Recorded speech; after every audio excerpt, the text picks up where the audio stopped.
What's a line that completely changed your life? When I was in high school doing volunteer work at a retirement home, I was hit with the most bittersweet line, and it still wrecks me every time I hear it. For context, most of the volunteer work just required me to play games and talk to the seniors. Despite all the time I spent with them, I never really felt attached to any of the seniors there, but one moment really left a mark on me. The volunteer group was planning on getting Christmas gifts for all of the people at the senior center, including the nurses and staff. We were brainstorming ideas, but we couldn't decide on one by the end of the meeting. So we called it a day and thought about sending more ideas to our group chat. When I got home, I casually asked my mom what she thinks we should get them for Christmas. She thought about it for a moment before answering, flowers. I raised an eyebrow and laughed at her answer. Just flowers?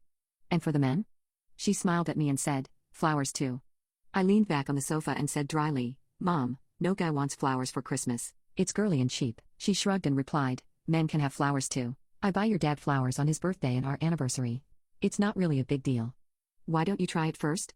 I asked her if she could order a large batch for me, and she agreed in exchange for dishes being washed for a week. When Christmas arrived, we handed out flowers to everyone.